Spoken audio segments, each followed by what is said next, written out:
hit me up on that stuff. First thing I want to do is just thank you, obviously, for inviting me to be here. I am always honored in any situation. I always respect somebody else's time. It's equally as valuable as mine, and so, you know, anybody takes time out of their day for any reason, I appreciate it. So thank you for being here, for having me.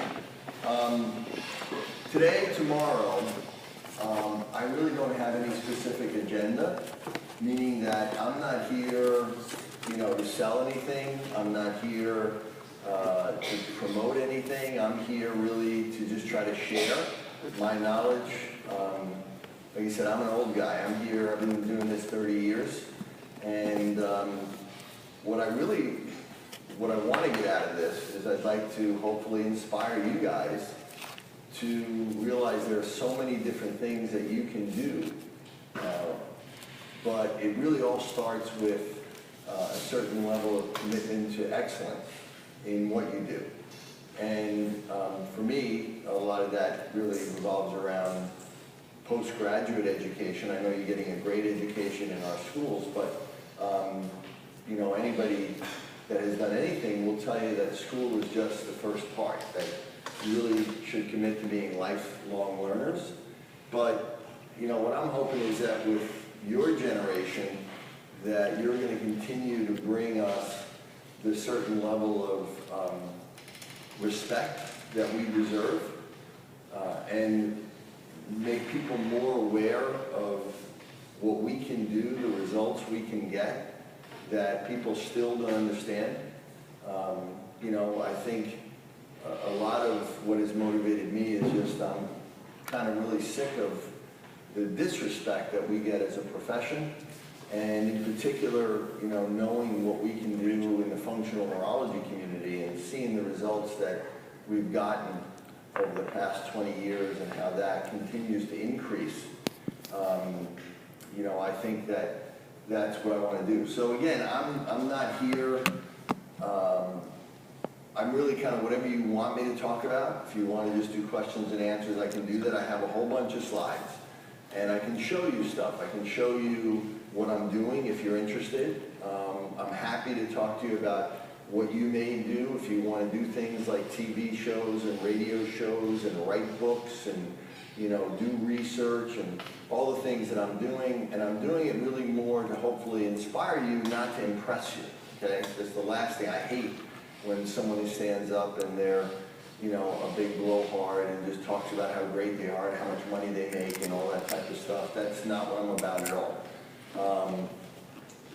And I have also a lot of research papers that I want to show you that we've done, that IAFNR, International Association of Functional Neurology, has really supported.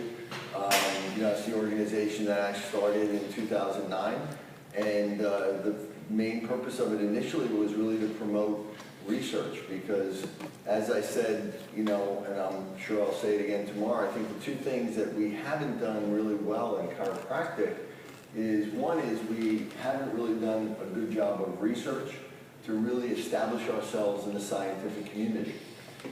So I've been doing a big push on that for the last few years. I've been doing brain research and research into rehab for the last 20 years. And so, you know, I want to show you what we've actually accomplished and where the research is and the quality of the research that we've actually done that really supports what we're doing, the outcomes therapies and what we're doing in the future, because we're just starting. And the other thing I don't think we've done a good job of doing in chiropractic is really using the media to really get the general public. And in this day and age, in your generation, you know, something on a TV show, a reality show, is going to move people much faster than research papers will, right? Because the general public, when they demand it, it will move that way. To give you an example, does anybody know where the whole idea of gluten and where gluten sensitivity and that started? What community started that? Do you think it was like, you know, people just trying to lose weight or anything like that? It was actually the autism community. It was parents in the autism community who 20 years ago started to do things with gluten and casein, and they became so vocal about it, so adamant about it, because there's no more motivated consumer than a parent with a child with a disability, that they literally shifted our whole consciousness. So now that, 20 years ago, 15 years ago, you couldn't find gluten-free anything. I mean, it was almost impossible. People always had to make everything from scratch, and getting the right flour mixture and things was very hard. Now you see it everywhere. You can go to any supermarket and get it, right? So it just goes to show you that the public and that parents and patients in this point can move things faster than anything else, faster than government for sure, faster than research, because research takes a while before it actually trickles down, right? So again, I'm going to show you stuff. If I'm doing too much of it, just say, hey, that's enough, let's move on. Again, we can show you some clinical stuff. I have a lot of videos I can show you. So again, I'm going to move forward with that. This is, I think, a really good saying from a pretty special guy. Whatever you're going to be a good one, right? Try to tell my kids this. And so the question is, what makes a good chiropractor? The fact is, I've never met somebody who didn't think they were a good chiropractor. But there's maybe a handful of people in this country that I would let touch me. It's the truth. I know too much, right? But anytime you go to a party with a bunch of chiropractors, you get a bunch of them sitting around talking about how they're the good ones, and there's this guy down the block that is a bad one, right? So, how do they qualify that? Some people qualify it by the amount of patients they see, how big their practice is, how much money they make, how big their house is, right?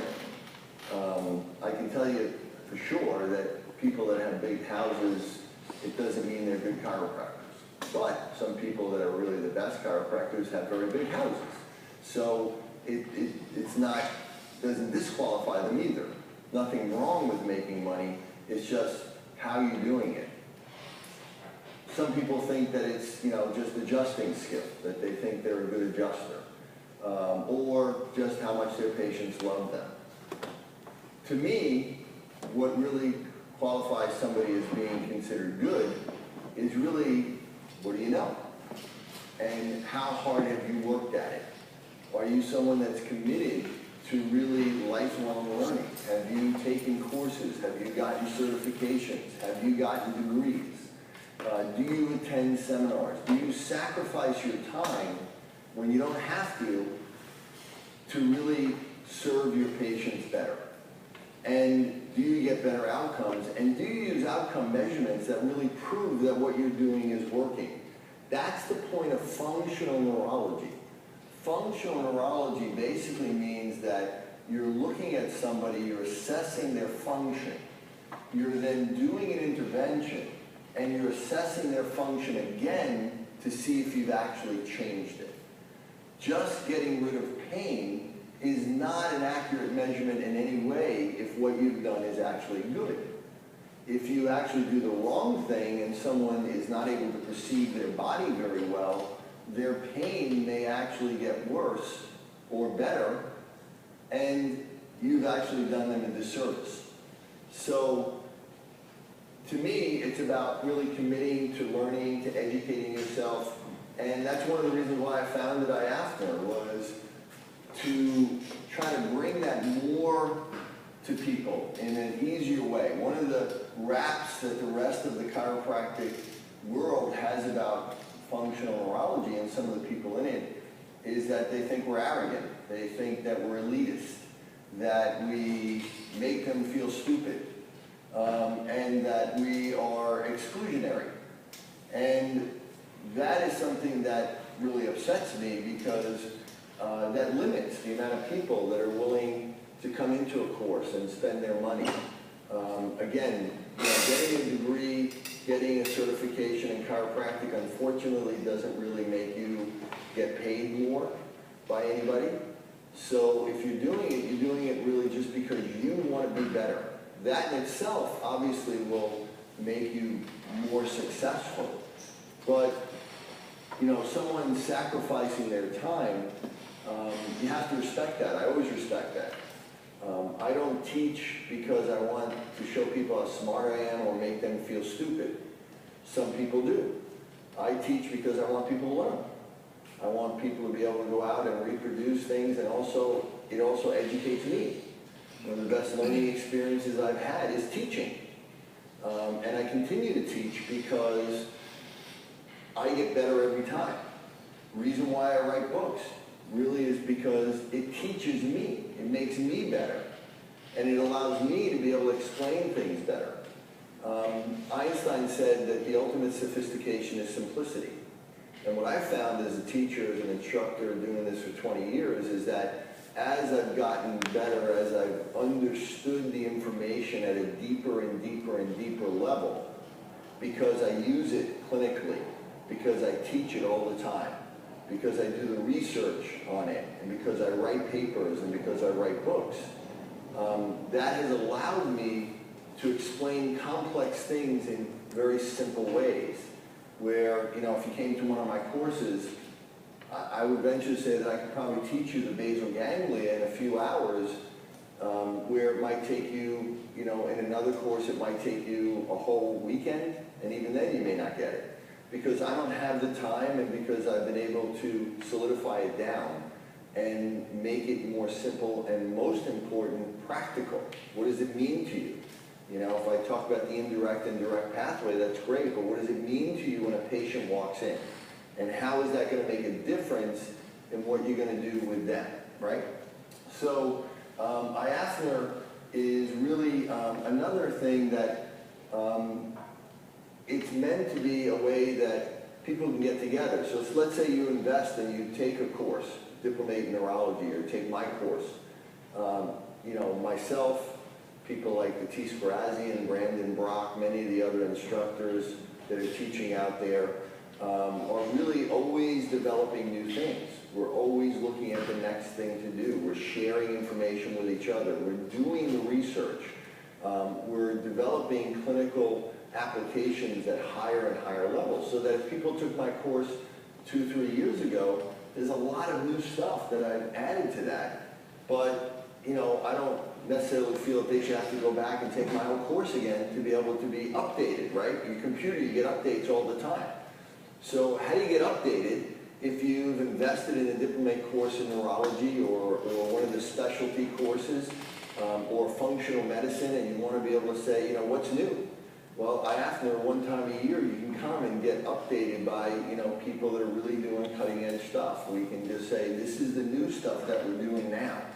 And what we want to be able to do is make the information more readily available.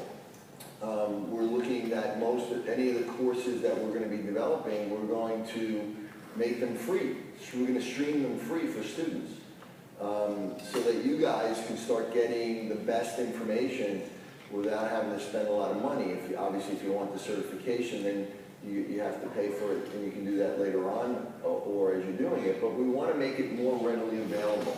We believe our education process, especially in neurology, has been too regulated, it's been too monopolized, and it hasn't been available, and we want to make it so that it has a softer appearance. And we also want to be able to celebrate who we are and get together every year, but also bring in some of the top researchers and clinicians in the world from other professions. If you've ever seen or looked at any of our past videos, we've had some unbelievable people. Martha Herbert, Lou Cozzolino, people that are really doing incredible stuff.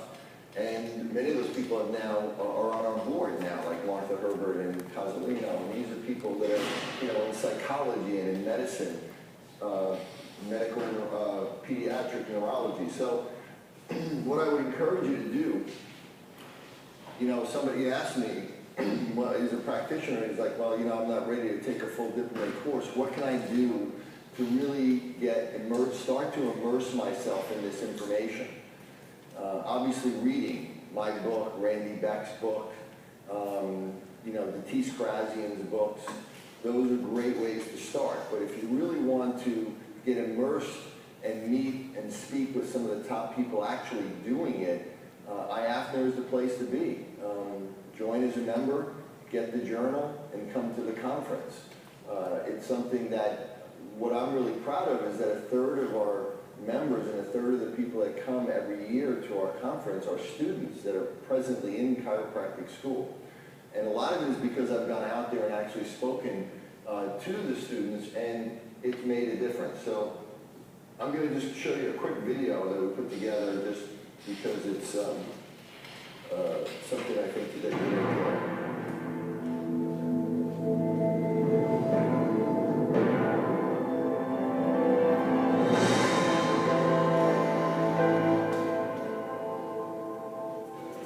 Hi, I'm Dr. Keith Brosnan.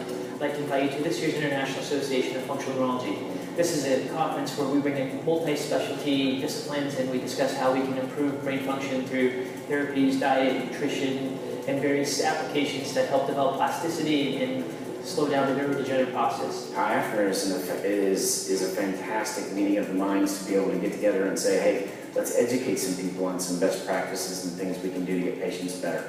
And the reason why this stuff all started in the first place is because people got together in real life. They shared time together and ideas together, and it grew. What you're getting out of these events is the latest and the cutting edge of what is going on today in healthcare. You're going to be around seasoned vets in the field. You're going to see the best of the best from functional neurology, functional medicine, chiropractic. And there's a massive amount of educational enrichment that you get from it as well. The opportunity to sharpen against somebody else and get an idea of what it is they do and how they do it is an extremely different opportunity in IAFNR versus other conferences. We're all about learning. We never stop learning. And to continue in a place where we have the experts and can ask them direct questions and participate and socialize and get to know who somebody is. The heart feeling and the heart connection that we have with each other is important. We continue to have that atmosphere where people are working together, talking together, sharing together, and then building together. And that's what we're trying to promote. These conferences are crucial if you're planning on getting into the field and understanding and learning what this field's about. Everybody's always trying to learn. There's a lot of very hungry minds, and a lot of the people there motivate you to be the best doctor you can be. The speakers are fantastic. You take something away from each one of them. I can take that into my clinical setting and start using it right away. Once you get between conferences and talks, it's just amazing. The people you meet there, it's a must go-to for anyone who wants to work with the brain. Any field, either as a chiropractor, as a PT, a dentist, you name it, you'll gain something out of this. Definitely, you'll come out as more enlightened. Coming from the more young aspect of it, since I haven't graduated yet, it's phenomenal. I can apply it to my studies as I'm going through. I get to see the big picture. This seminar is incredible for anybody in attendance. It's incredible for networking. It's a great opportunity to meet amazing minds out there that have ideas that they would like to share with other people. And in that way, whenever they bring those ideas together, it becomes a profound movement that can shape the future. It can change the world. If you've never been to IAFNR, you should go. It's probably the most talent under one roof in any seminar I've ever been to. And you get to rub shoulders with the best of the best and ask them any question you want. There's no excuse not to come for the cost savings that's going to be given to you. It's a great opportunity to network with other providers, learn from your peers in the profession, and really get a chance to break bread with somebody who can educate you and help you to learn what they've done well and avoid what they've done poorly. You have to go. It's just an incredible event. You are learning from the best doctors that I can imagine. This is going to be the best IAFNR ever because it's a rebuilding phase. It's a time where we have to add material, bring better speakers in. We've got new board members and we have a whole new agenda. This is the year to go to IAFNR.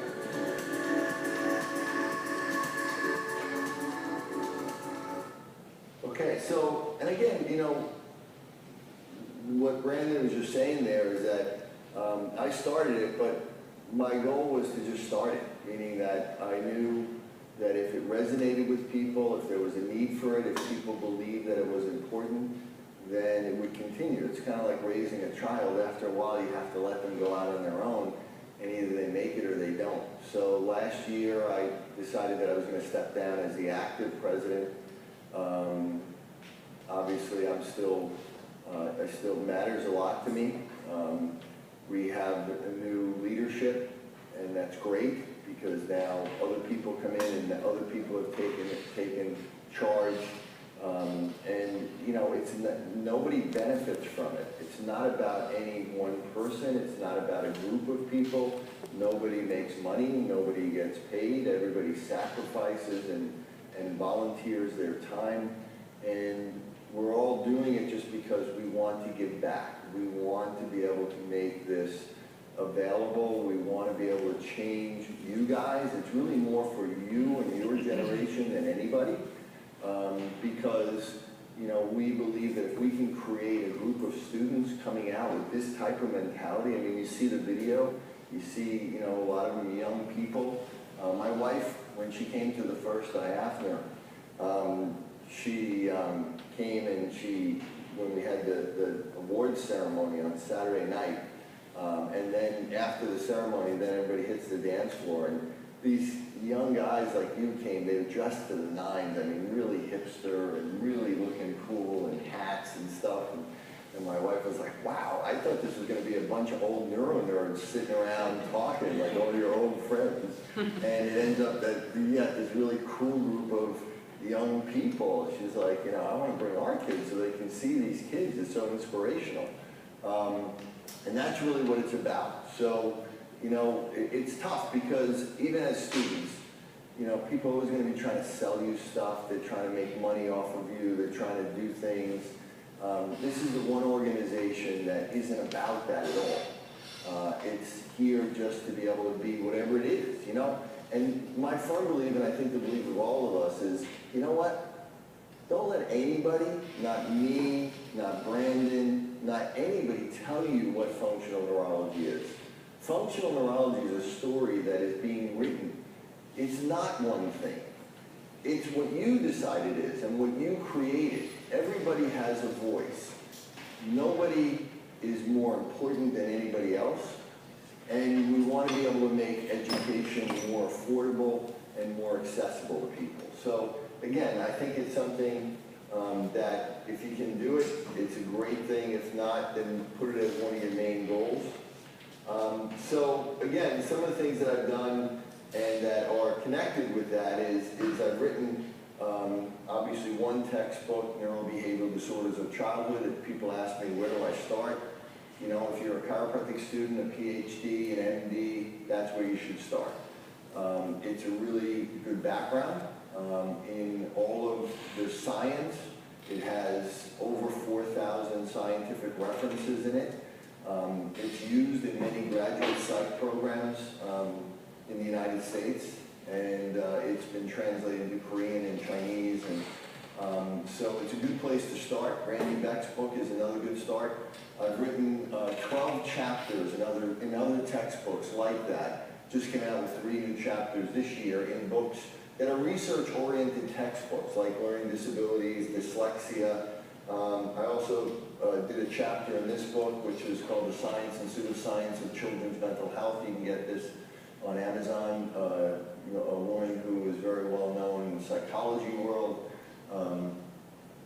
It's kind of, all of us are kind of talking about the myth of biochemical imbalances and talking about epigenetics, and so it's a good read. But the good thing about that is that it's not, you know, as cutting edge as research papers, but most textbooks are already out of date by the time they're written, right? So these books are ways that you can keep up, and you have, you know, multiple people, and the reason why we're chosen to write these textbooks is because someone has felt that we're doing pretty cutting edge stuff. I just spoke this year with some of my other research colleagues from our lab at the International Convention of Psychological Sciences, and some of the top people in the world, like Simon Baron-Cohen from Cambridge, Nobel Prize winners. I mean, this was one of the most premier psychological research-oriented conferences. It was a real honor to speak there. But one of the things that was really neat is being there. Our whole lecture was on movement and thought.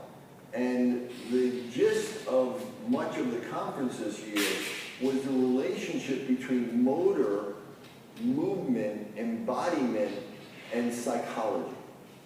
So that more and more what you're seeing is a lot of the neuroscience world and psychology world and neurobehavioral world is moving towards the understanding of the importance of movement, motor activity, motor development, and what's known as embodiment, the ability to perceive your body and feel like you're connected to your body, which we know is related to the vestibular system and the oculomotor system and the cerebellum and the basal ganglia.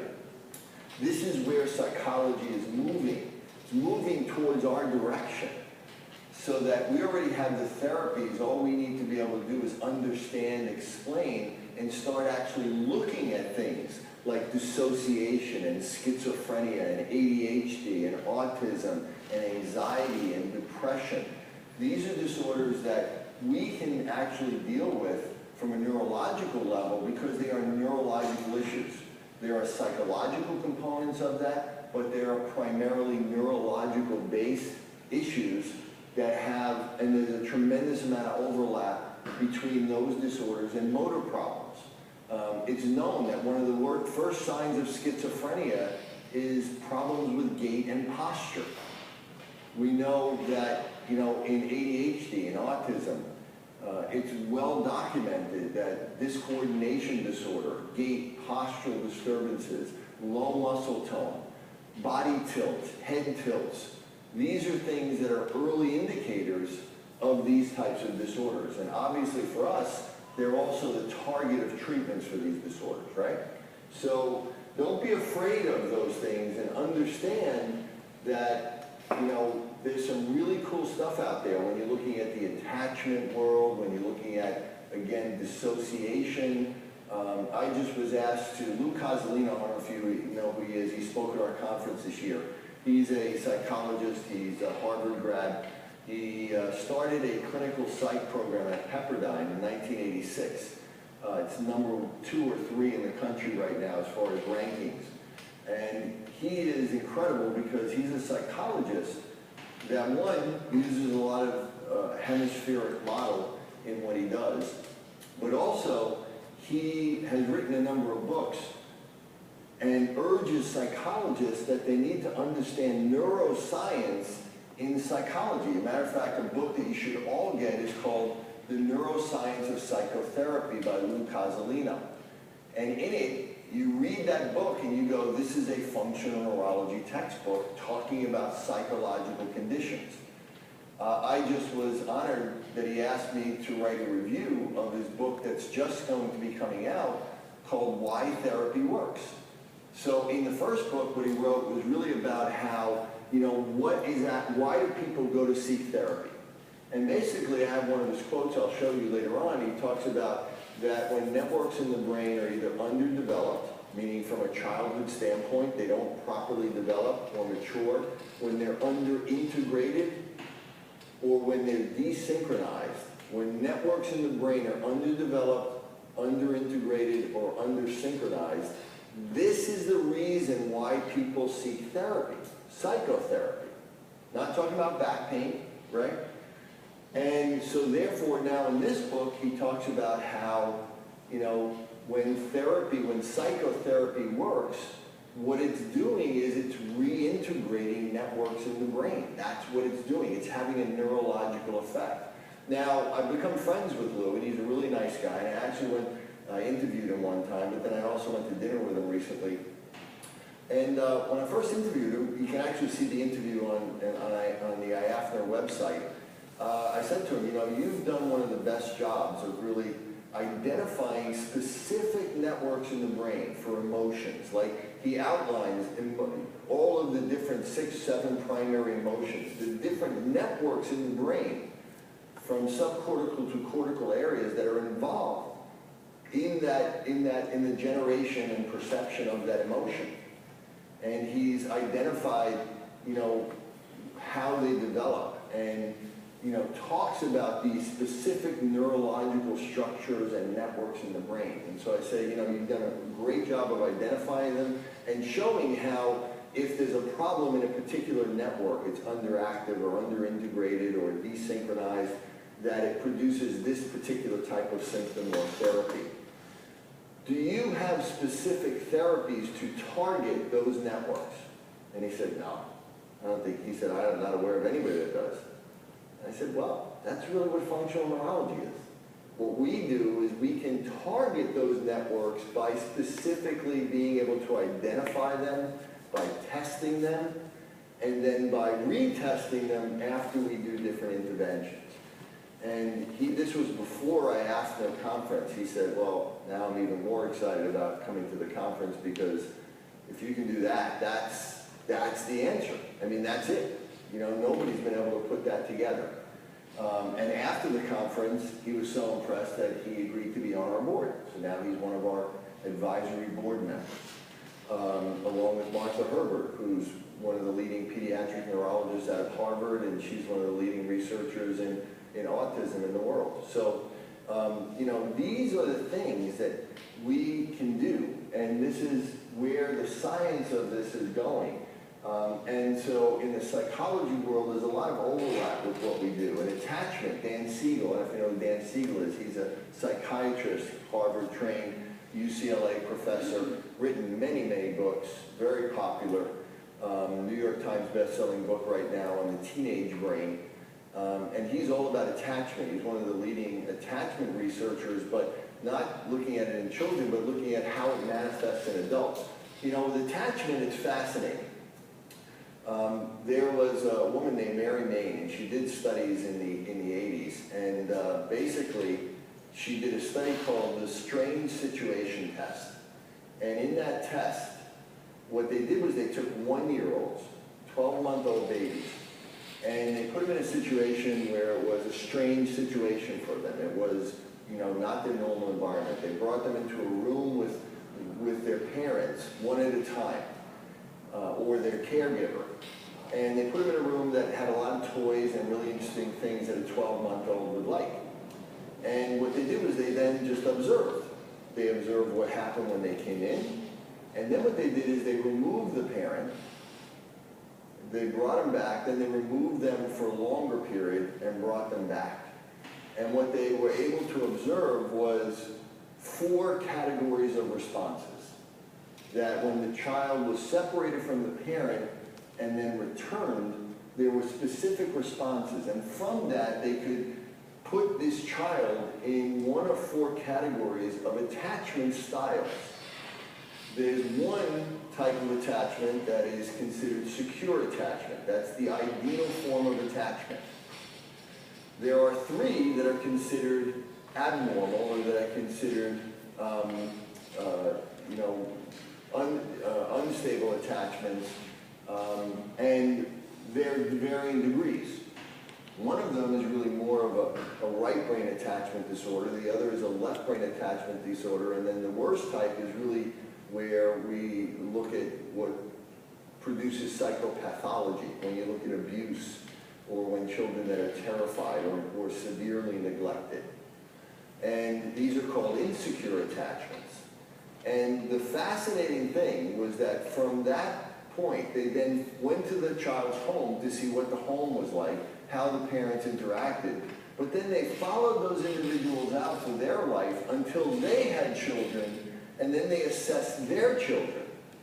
And what they were able to find was that from 12 months old, 85% of the time, they could predict how that individual would form relationships for the rest of their life with either a male or female, depending on their mother or their father. If they had an insecure attachment and the type of insecure attachment, that's how they formed every relationship with boyfriends or spouses, and it's exactly how they formed an attachment with their child, and their children had the exact same type of attachment that they had. The good news is that they also found that you could change one's attachment style by being aware of it, and by being aware of what created it, or by changing your parenting style, right? So these are fascinating things, but what they don't look into is the fact that they didn't look at the neurology that also influences attachment. They looked at it, what I call from the outside in. All of their research was based on how the caregiver or the parent interacted with the child. But I see a tremendous amount of kids that come in with attachment disorder labels with great parents that did everything right. So what's the problem? The problem is it's a two-way street. Not only does the parent have to give the right signals and be contingent with the child has to be able to receive those signals. Their brain has to be able to have that perception, that ability to receive the signal that the parent is getting to develop the appropriate type of attachment response. And if a child has a right brain or a left brain delay, they won't form attachments properly. And it will affect every relationship they have. Why is that so important? Well, you're going to be working mostly probably with adults. And when you look at adults, you know, getting people out of pain is great, right? That really motivates them. They like you, making them feel better. You know, if they like you as a person and they feel like you're empathetic and you care, that's great, right? But what's the one thing, if you look at the research looking at adults and looking at what defines happiness in people and what makes someone happy? Because you can get somebody out of pain, but they're still fucking miserable, right? And they still hate their life, or they're still going to get divorced, or they still get fired all the time, or they can't form friendships. So getting them out of pain may get out of their physical pain, but more importantly, most people are in some level of emotional pain. And so what dictates, the one thing that dictates if an adult will be happy or not, or considers themselves happy or not, is not money, it's not their success at work, it's not their material things, it's the quality of their interpersonal relationships. And what people don't think about is the quality of the interpersonal relationship is directly related to your brain. Your brain has to function at an optimal level for you to be able to form and maintain good interpersonal relationships. Dan Siegel is another person, very hemispheric, talking about that what causes attachment disorders is when there's a failure of the two hemispheres to integrate or when they're disconnected. And depending on whether it's an under-integrated left hemisphere or an under-integrated or developed right hemisphere will form different types of attachment disorders. And what he does is really work, he developed a whole institute called the Institute for the Interpersonal Neurobiology. So he's another one that has some great stuff out there that he's doing. So these are some of the things that, some of the research papers and chapters that we have published in the last couple of years. This was a book that was all about brain development and frontal lobe development. And again, when you're talking about the idea of brain development, everybody knows that I work with children, but I work equally with adults. First part of my career, first 10 years really was working only with adults. And I've continued to work with adults, and I still work with adults.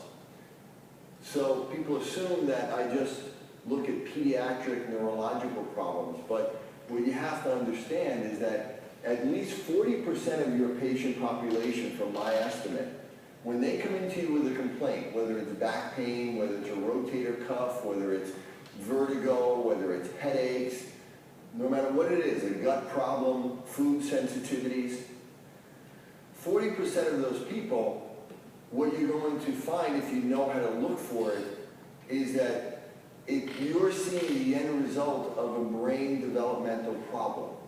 Just like those attachment issues, meaning that their brain never developed in an appropriate way.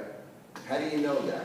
You know that by looking at primitive reflexes, and you know it by looking at dominance profile, and you know it by going and asking their history of their child development. How many practitioners who work with adults do that? Almost none. Quick question. Yes. How do you work with dominance profile? Are you talking about the sort of questionnaire that's in your book? Yeah, basically it's real simple to be able to determine if the child or the adult is right-handed, you know, foot dominant, you're looking at hand dominance, foot dominance, eye dominance, and ear dominance. And when you retest that, what are some things you're looking to see? It's not, in adults, you're not going to see that change. In young children, you will. We see it thousands of times a year because we look at it at every single child. I mean, with our centers, we'll work with 10,000 children this year. So we're developing very quickly the largest database in the world for some of this stuff. And it changes if you get to them early enough. After a while, it becomes more of a behavioral thing. Someone who's right-handed isn't going to switch, someone who's left-handed isn't going to switch. But more importantly, it's what it tells you about their brain development. If they don't have a consistent dominant profile, meaning they should have dominant eye, dominant ear, dominant hand, dominant foot, all on the same side, and it should be consistent with other family members. If they don't have that, it tells you that their brain didn't fully mature the way it was supposed to. It's a sign of brain developmental delay. And so you know that their brain didn't form right. Now, they may be very high-functioning people. Somewhere along the line, if I show you some videos, I'll show you videos of chiropractors that, you know, are very successful, doing really well in practice, very bright people, and they have all of their primitive reflexes still there. And when you go back and you ask them about their childhood development, they were ADHD kids, they were Asperger's, they were dyslexic, and many of them are still that way, but they developed unbelievable coping strategies that they were able to get through chiropractic school or medical school or you know, psychology, but they're still struggling and suffering. And in a short period, and I can show you where in 5 minutes I change that, and then, you know, over the course of months we can follow them out, and it completely changes their life. Where, you know, one young lady, she's 30 years old, she was a chiropractic graduate, she had her first son was developmentally disabled, he was diagnosed with autism, her daughter, I'm sorry, and you know, she was very mild, but she had a problem. Her pregnancy was horrible. She vomited the whole time. She lost a lot of weight. She came into my class, and she was testing with you know, her partner, and he came up to me and he said, you know, this is the first time I've done this, but I think all of her primitive reflexes are there. So I tested her, and sure enough, it's all there, textbook. And turns out that she was 7 weeks pregnant at the time. So now she was very upset, because now she's like, what does this mean for my child? And then when we talked to her, she was severely dyslexic, had a lot of problems emotionally growing up. She still struggled with reading, so that she said, you know, my 3-year-old daughter, she won't bring a book to me because I can't read a 2nd grade book fast enough for a 3-year-old to be satisfied, meaning that she only brings the book to my husband because it's so hard for me to read. And then after working with her, because I worked with her the whole time of the course, then she had her child, and then I followed up with her and her child a year after. I have all this on video. And her pregnancy, first of all, she was starting off, she was vomiting every day. As soon as we worked with the primitive reflexes, her vomiting stopped. She had a very healthy pregnancy. She put a healthy amount of weight on. And her son was born totally normal, no developmental delays whatsoever. And even I assessed him after a year, and he had no primitive reflexes present, and her primitive reflexes were now all gone. And she was able to read at almost a, you know, at appropriate level for her education. Yes? What about any kind of first trimester or any kind of brain sickness? Do you find that as a general? It's a really good question. After that, because what also happened was interesting. I was able to get rid of her primitive reflexes pretty quickly, but then we wanted to follow up because just doing it, you know, I mean, a lot of people will say, yeah, you know, I treated somebody and, you know, I was able to get rid of it with one treatment. Mostly that's bullshit, right?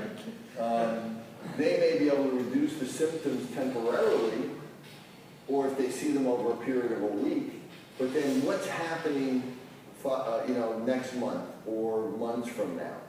And so you don't know. I've had some people that, yes, I've treated them one time and they've been great.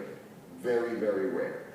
Most people, it takes, you know, a few weeks to a few months to a few years to get them to the point where they need to be.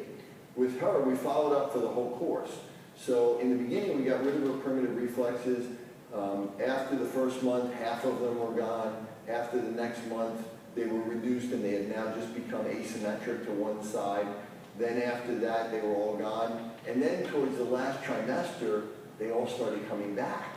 Because what happens to a woman's brain at the end of pregnancy? It shrinks, right? We know that, you know, that because of the nutrition and everything. So what's really interesting to see is, you know, what would happen if you tested, you know, most mothers that are going in there?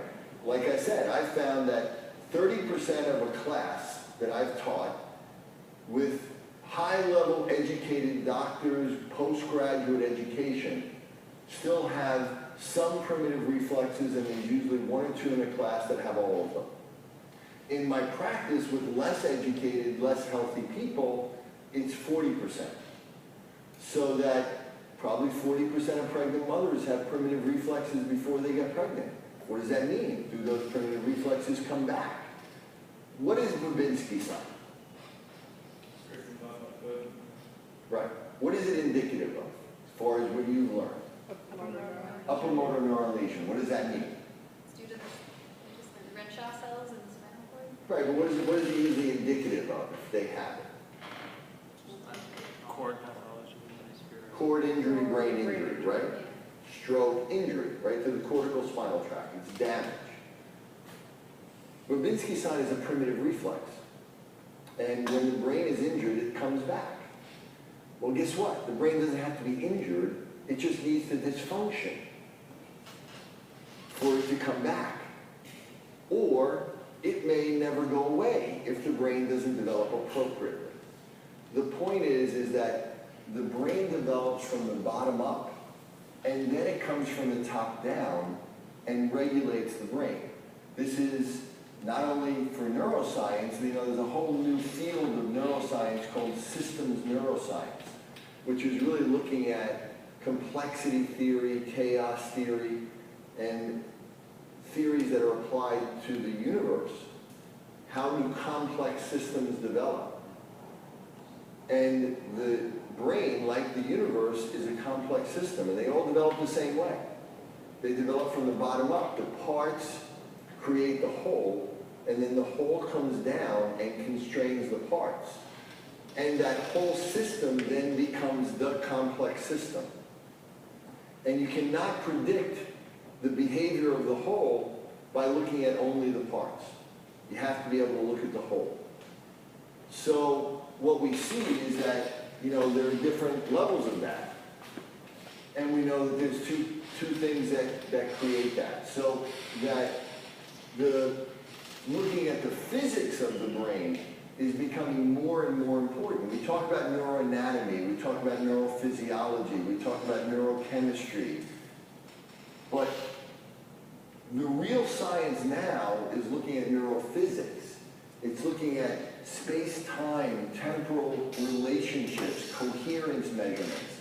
You know, in functional neurology, what we look at is really almost invisible neurological problems, because, you know, most of the time you do an MRI, you do something, there's nothing wrong with the brain.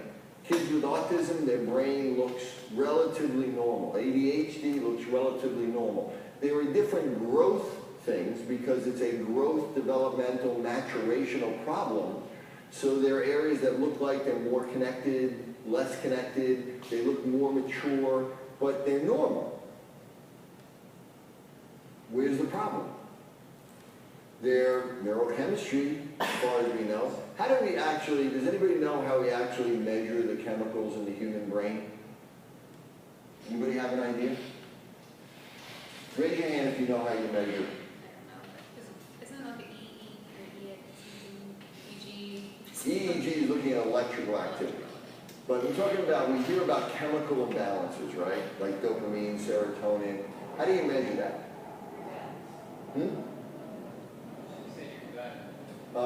You can measure those neurotransmitters in the gut, but they have no relationship to the brain. Saliva?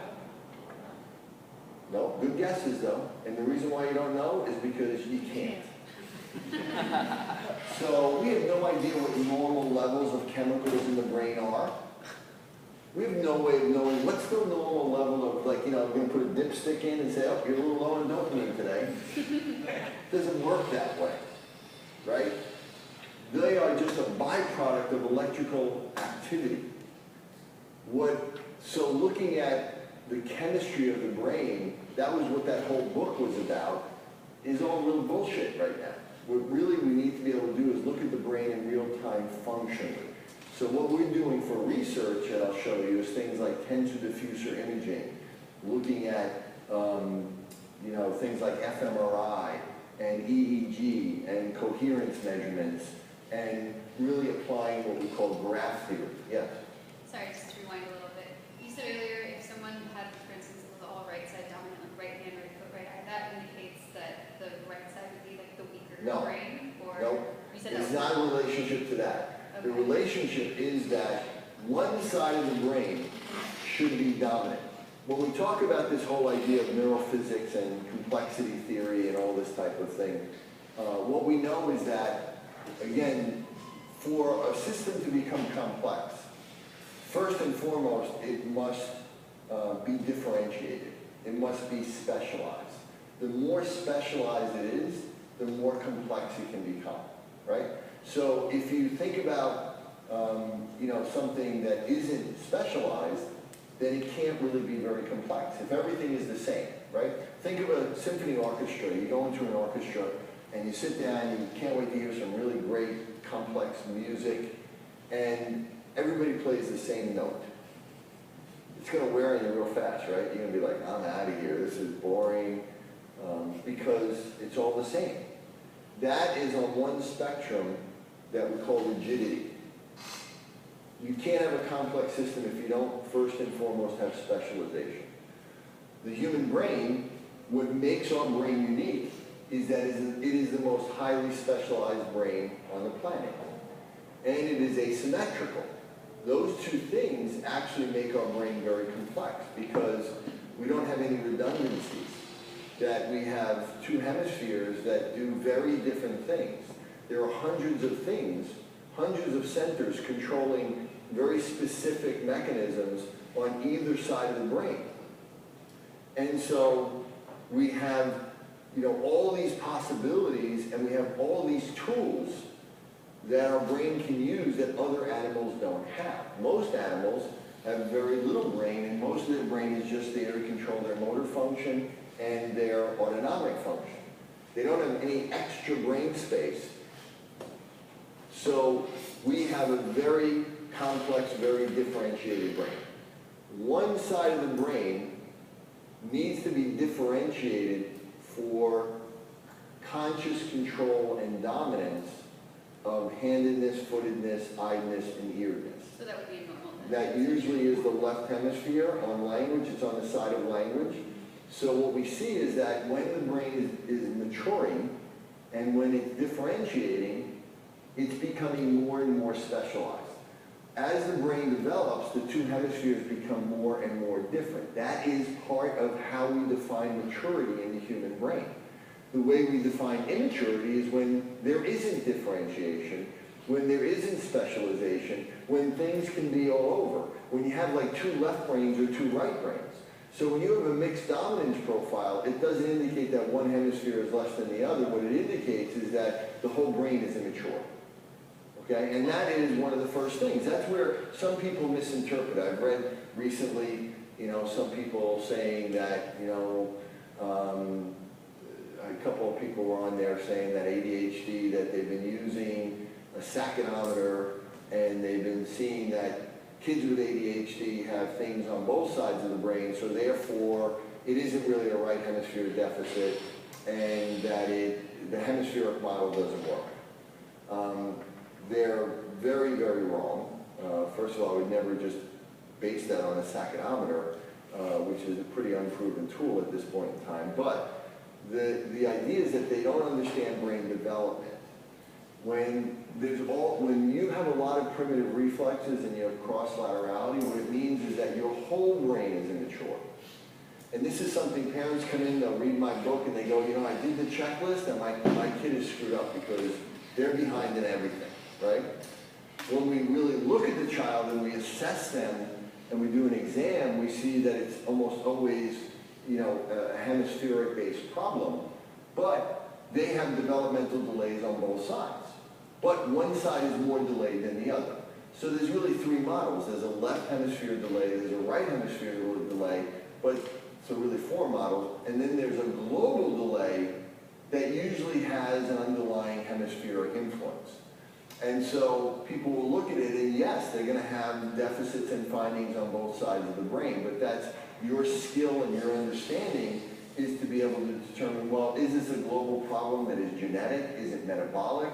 Is it due to an injury? Is it due to, you know, global anoxia? Is it fetal alcohol syndrome? Or is it just a hemispheric imbalance that is really being kind of skewed? Because when the brain starts, even though the right brain develops in the womb and for the first 2 or 3 years, so they are right brain dominant when they come out, and that's what's forming, the fact is that the brain itself is not very differentiated when they're born. I mean, when they're born, the brain is only 25% of its adult size. But by 3, it will be 90% of the adult size. There's this massive growth that occurs outside the womb for good reason, right? None of you ladies probably had a baby yet, but I don't think any of you would want the head to be bigger than it already is, right? So if the head grows too fast in the womb, it's not coming out. Because one of the things we lost with bipedalism was the pelvic cavity actually became smaller. So we have to keep the head small, and we have all these genes that are called stimulus-dependent or activity-dependent genes that are waiting to be exposed to environmental stimuli to turn them on. And when they're exposed to environmental stimuli, that's basically the signal that says, okay, now grow like hell, right? So when the brain is born, it really is kind of a blank slate. There's a little bit of some hemispheric influences, but it really isn't a right brain or a left brain yet, it's just kind of a blob. But then what happens and what maturity is about is as the brain matures, it becomes more and more differentiated. It becomes more and more different, which gives it more and more tools. But the other aspect of complexity theory is that if you have a highly differentiated system, it has the potential to be complex, but it doesn't mean it's not going to be complex because there's one other factor that is going to determine that. And that is what we call integration. That you can have all these separate pieces, but if they are not integrated together, then you're not going to have complexity. That is what we call chaos. So chaos theory is one of the subsets of complexity theory. And so on one end of development of a complex system, we have rigidity with no differentiation. So if you have a brain that isn't really very developed and they have cross-laterality, they still have primitive reflexes, their brain really isn't very highly specialized and isn't really differentiated. And both sides of the brain kind of look like one another. And that can be very confusing when you're examining it to try to identify it, you know, and say, where's the problem? But then, as if the brain is growing and differentiating, but it's not becoming integrated, then you have all these different centers that aren't talking to one another, and that's chaotic. And that is, you know, also a very, very big problem, and that's where the idea of integration and temporal integration and synchronization, because the way they become synchronized is through timing mechanisms that start first in the motor system. The same mechanisms that allow you to walk in a cross-crawl pattern, or that start you rolling over at 3 to 5 months, and then being able to move in a homolateral way, and then eventually get up on all fours and cross-lateral, and then stand up and walk with a smooth gait. Those mechanisms that form the timing that allow for motor binding in time and space are in the cerebellum and the inferior olive, and then those are later co-opted by the thalamus and the cortex and sped up so that we can coordinate and integrate the two hemispheres and different areas within the hemispheres to work together in an integrated, smooth, coordinated, synchronized ways. That's why one of the theories, or we're all saying the same thing, but one of the labels for the theories of autism is called underconnectivity and desynchronization. That there's less connections, because if the two hemispheres of the brain aren't really integrating or sharing information, guess what? They don't form a lot of connections. When we talk about functional connectivity, which is where all the research is going right now, if you look at schizophrenia, if you look at autism, ADHD, you look at almost any major brain neurological disorder, especially if it's not related to a specific lesion or a genetic problem or a metabolic problem or toxicity or brain injury, what you're looking at is a problem with functional connectivity. That's the buzzword, that's where all the research is going. Well, what does functional connectivity mean? There's two components of it. Donald Hebb is really the father of neuroplasticity. In 1949, he was a Canadian psychologist, and he made a statement and said, cells that fire together wire together. How many people have heard that? Okay. Listen to that statement. Cells that fire together then wire together. Meaning that by firing together, that means in time, synchronized, at the same exact time, simultaneously. And then they will become physically connected to one another, because then they will grow more and more connections to facilitate and increase the bandwidth in that communication. Does that make sense? Yes? So understand that most of what we see in our patients is not a localized lesion, but rather it's a disruption. This is the idea of functional disconnection. It's the definition of it. That disconnection syndromes, you know, going back to the late 1800s, 1890s or so, with people like Paul Broca, Wernicke, Charcot, and Golgi, Cahal. These are the guys that are really leading the way looking at neurology and neuroscience at that point. And back then is when they started to realize that there was this asymmetry and localization of function in the brain. Broca's area, which is responsible for motor aphasia, is named that because Paul Broca noted when he did autopsies on people that developed aphasia that it was always in the left side of the frontal lobe in a particular area that they had a stroke. So he postulated that that area must have something to do with expressive language. And he was right. A guy named Wernicke found that there was an area in the parietal temporal lobe, a little bit further back, that was responsible for receptive aphasia. So they knew that there was localized function, and they saw that there would be damage to the gray matter. So when there was localized damage to gray matter, which are the cell bodies of neurons, they speculated that that's what produces different lesions. Then later on, people presented with very similar symptoms, and when they did autopsies, they found, guess what? There was no damage in the gray matter, but the damage was in the white matter. And so it wasn't a problem with any localized injury. It was a problem that disrupted communication between areas of the brain, but it looked just like damage to localized gray matter. This became known as a disconnection syndrome. And this is, you know, something that's been in psychology for many years. The ultimate disconnection syndrome was when they did split brain research in California in the 60s, around this area in Berkeley. And three guys, Joseph Bogan, Philip Vogel, and Roger Sperry, actually did split brain research where they cut the corpus callosum for people that were suffering from very severe epilepsy. These people were suffering from such severe epileptic seizures that it would eventually destroy their brain and they would become vegetables. They tried everything. They tried electroshock therapy, they tried medication, they tried all different types of things. One of them had spent time and seen in California a lot of wildfires that happen in this state, right? And so what do they do when they want to start a fire, stop a fire from spreading? They do what's called a fire break, right? Where they kind of cut down trees or dig a hole that the fire can't jump over. So they looked at it like seizures were like a fire in the brain. It's even called kindling. And they said, well, how do we spread the seizures from spreading across to the other side?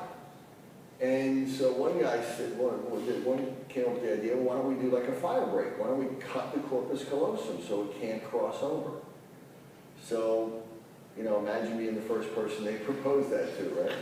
Oh, we're just going to cut your brain in half and see if it works. But you're going to be a vegetable anyway, so. So anyway, they did it, and it worked. Stopped the seizures. But now, for the first time, they could actually examine people, live people, not autopsies of dead people. They could examine live people and actually see people that had the two hemispheres independent. And they could start to question the independent hemisphere.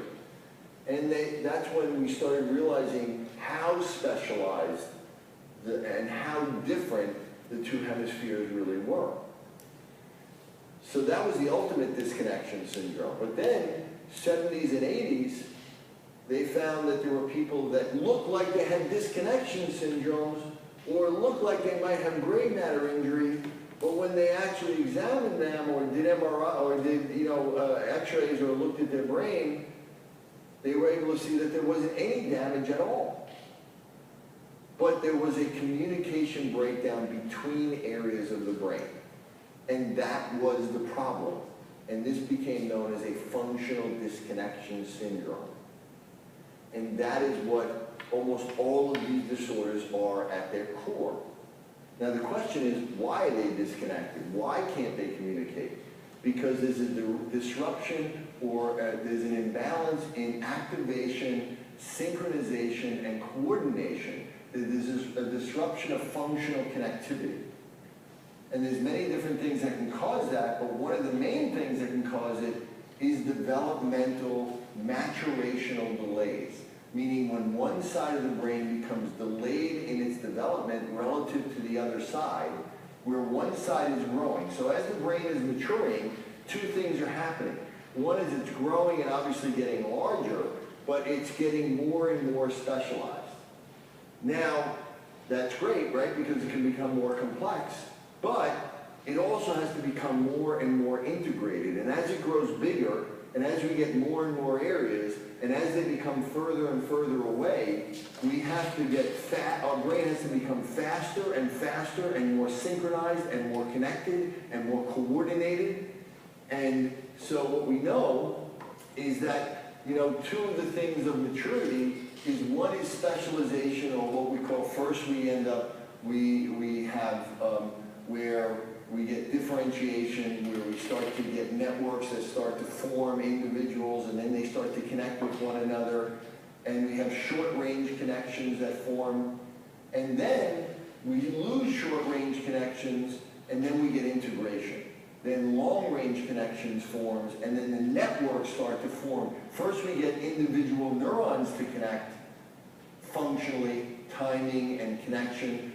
Then we get networks, and then we get hemispheres, long-range connections to form. And what we've been able to show in our research and other research is that autism, ADHD, what we see is that we have an overabundance of short-range connections and a lacking of long-range connections, especially between the two hemispheres. What we've been able to show more than anybody else is that that's really isolated more to one hemisphere than the other. So one hemisphere is more underconnected, and the other hemisphere is more active, and the two hemispheres themselves are not connected. Yes? Depending on the cause of the functional disconnection syndrome, whether it be trauma or viral or metabolic or civilization, do you find that there's a specific maybe a pattern that is correlated with each of those, or a different way of treatment? Like, does that change at all, or do you assess it the same way? Not really. hard because that's where your skill comes into play. Like, let me give you an example. All of these things really involve, when you look at, you know, ADHD, autism, schizophrenia, movement disorders, they all involve the cerebellum, the thalamus, the cortex, the prefrontal cortex, and the basal ganglia, right? So when you look at something like ADHD, OCD, and Tourette's, what we see is there's a disruption or an imbalance. All of those things, again, ultimately, are imbalances within two main pathways in the basal ganglia, right? The direct and the indirect pathway. The direct pathway promotes movement, the indirect pathway inhibits movement or action or behavior. And we have these different loops from either side of the brain going through the basal ganglia to the thalamus, back up, and also integrating with the cerebellum. This is what I'm going to actually go through in IAFNA this year. I'm going to delineate those specific loops, and I'll show you them. I have slides I can show you them, and how to differentiate those loops and how to be able to then treat those loops individually, whether it's OCD or ADHD or Tourette's. But there are different things that can cause it. You can have a head injury that disrupts that balance, causes damage. You can have a stroke locally within the basal ganglia and the caudate and the putamen and the globus pallidus and the subthalamic nucleus. You can have a toxic exposure that may go into one area, or you can have an infection, or you can have antibodies that attack an area. An example of that is something called PANDAS. I don't know how many people are familiar with this. I wrote a paper on this, but it's called Pediatric Autoimmune Neuropsychiatric Disorder Associated with Streptococcal Infection. Basically, when a child gets a strep infection, some of these children end up with OCD, Tourette's, and or ADHD. And the mechanism of that is believed to be that there are antibodies and molecular mimicry, which the antibodies that form against the strep infection, they get through the blood-brain barrier somehow, which means the blood-brain barrier has to be somewhat leaky to begin with, which usually means you have to have a leaky gut first, which means you already have to have some brain regulation and imbalance between sympathetic and parasympathetic system for that to happen. And then it attacks the basal ganglia, which is the most metabolically active area there, and it somehow will attack one of the dopamine receptors, and what it seems to do, and no one completely can explain how it does this, but it shuts down the indirect pathway, you lose the inhibitory component, and you end up with hyperkinetic activity and behaviors. You end up with, again, manic behavior, ADHD, OCD, tics, Tourette's, movement disorders. I can show you things that blow you away. Now, I've worked with many of these children, and I've never seen a child that had that didn't have a pre-existing right hemisphere deficit. So I think that's one of the things that presupposes it. And the other thing is that the hemispheres regulate that balance. They have an influence on regulating that balance.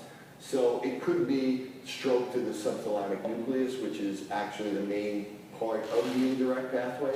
It could be a stroke to, you know, somewhere, the D2 receptor, which is associated with the indirect pathway. Again, there could be genetic issues that come into play that affect those receptor types.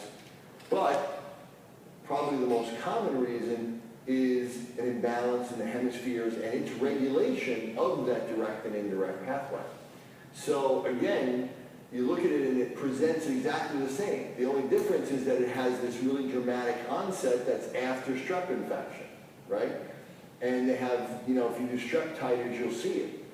But again, if you see that child later on, you know, you just know that this child has tics, they have OCD, they have Tourette's, they have ADHD, and is this, you know, is it viral, is it infectious, is it bacterial, is it antibodies, is it, we don't know, right? So that's where your diagnostic skill comes into play. Bottom line is, all of those things are creating the same problem. You understand? People try to make this too complex. But it's really, you're creating an imbalance in that system, and then you need to figure out what is the cause of that. But your treatment is the same. You're going to try to reintegrate and rebalance out those systems as best you can, and if you have a really good understanding. Like, for instance, the cerebellum goes directly to the subthalamic nucleus of Lewy.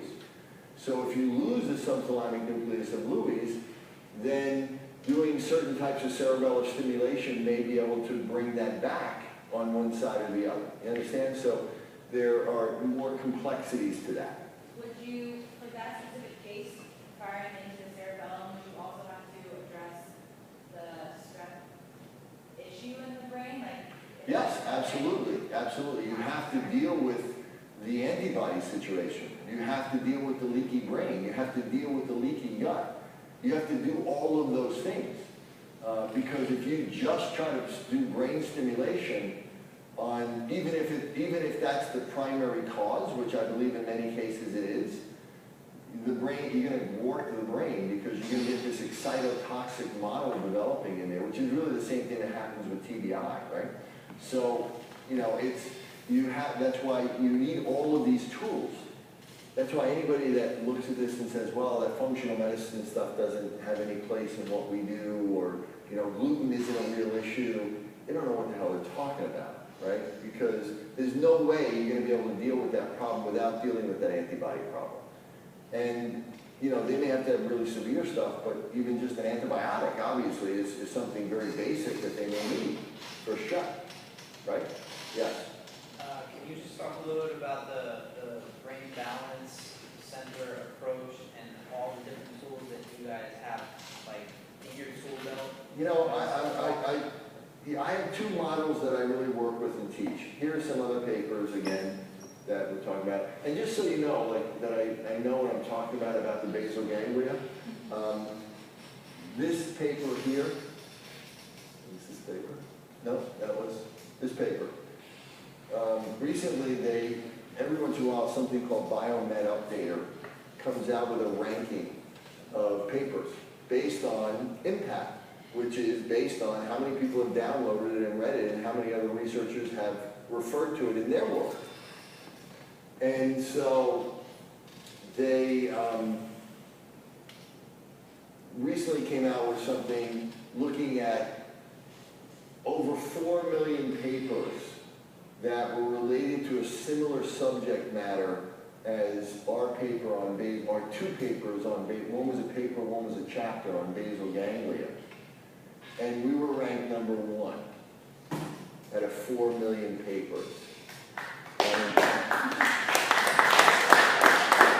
we were also ranked #10. So we had two papers, and nobody else had two papers in the top 10. But so again, when I'm talking about basal ganglia, you know, we're talking about from experience, and in that paper we wrote about the idea of hemispheric influences, because there's also something known as the hyperdirect pathway. Has anybody ever heard of that? The hyperdirect pathway is a specific pathway that comes from the inferior frontal gyrus and from the premotor area on the right side of the brain only, and goes directly into the indirect pathway and directly to the subthalamic nucleus to activate the indirect pathway. So if you lose right brain function or you get right brain developmental delay, what's going to happen? You automatically get an upregulation of the direct pathway. And that is what you see in ADHD, in OCD, in Tourette's, in autism, in all the hyperkinetic disorders. You get the opposite when you get a left brain delay. You get over-inhibition. And so you get inhibition of, you get overactivation of the indirect and relative inhibition of the direct. And you end up with hypokinetic disorders like depression and Parkinson-like and bradykinesia, right? So pretty cool, because now you have a way that you can actually go in and literally influence, and we've written about it, and it's actually ranked #1. So if anybody ever questions you and says, you know, what do you mean right brain stimulation is going to affect basal ganglia? It's right there in these two papers. Yes? Where do you fit anxiety into that? Or is that? Anxiety is a hypokinetic disorder. Depression is a hypokinetic disorder. Anxiety, really, when you're talking about it relative to mania. So we know right brain deficits produce mania. Left brain deficit produce depression. That's what depression is. Decreased activity in the left frontal lobe. Well, again, that's often most commonly misdiagnosed. Most people that are looking at it aren't really looking at it from a neurological perspective, they're looking at it from a symptom perspective.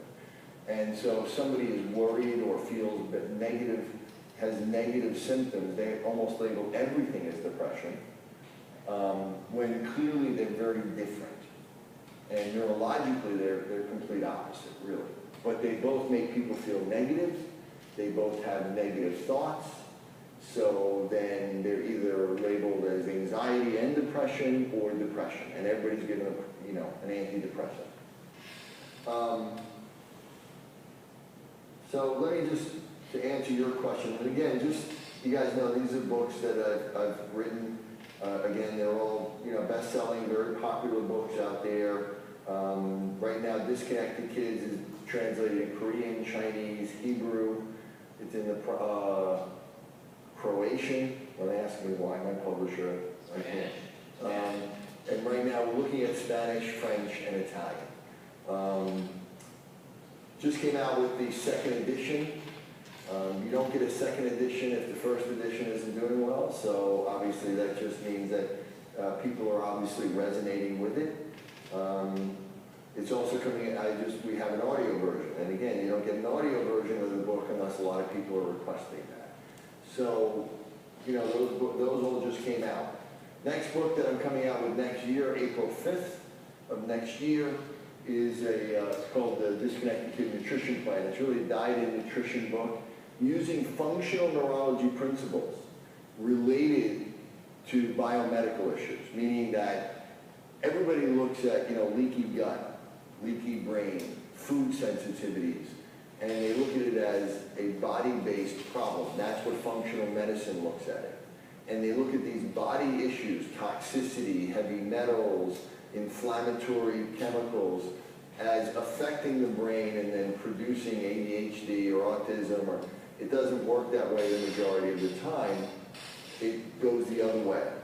Starts as a brain imbalance, which dysregulates the sympathetic and parasympathetic system, causing an upregulation of the sympathetic system, which then affects the gut regulation, which leads to leaky gut, which then leads, and it also it causes an imbalance in the immune response, which causes an overactive or underactive immune response, leading either to chronic infections or autoimmune responses. That leads to food sensitivities, that leads to inflammation, that leads to cytokine upregulation, and that then affects the brain that way, and that will lead to a leaky brain and cause that problem that way. So this book is the first book to really define that and say, we're looking at the same nutritional issues, but what you need to consider is, yes, you can have primary, gut problems and primary nutritional and dietary issues. They exist, but everybody else is forgetting that you also have the brain down. How do you know the difference? Generalized gut, leaky gut inflammation, it causes generalized problems. It doesn't cause asymmetrical localized problems. So if you have an area of the brain that's functioning really high, and you have an area that's functioning really low, a toxic model won't explain that, right? So that means that the toxicity has to be secondary to the imbalance in the brain, not primary. So that means that this is what you have to deal with first. You can eliminate all the foods you want, you can give them all the probiotics you want, you can give them all the fish oils and vitamin D, and you'll maintain them, but you're not going to fix the problem unless you fix the brain first, right? Or in conjunction with that. Yes, you had a question. And by the way, I'm doing this book with Zach Brown. You guys hopefully know who he is. He's a 5-time award winner, country music star, and so he's actually a big supporter of everything that I do. Good friends with him. He's developing a camp for children with disabilities, and I'm working with him on it, and it's going to be opening next year as well. So we're doing it really, all the money from this book is going to his camp. Yes? This is kind of connected to this and the strep, but do you find that a lot of times with like the neurological disorders, that a lot of them are preceded by some kind of an immune compromise? Like, I remember there's a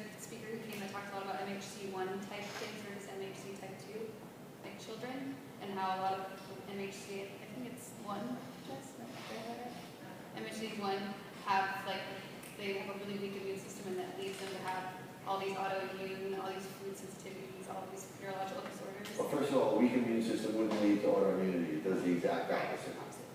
Right. But I guess I'm just asking more for like the neurological disorders. Do you often find out with children that there is some kind of immune compromise prior to neurological disorder? Usually the other way around.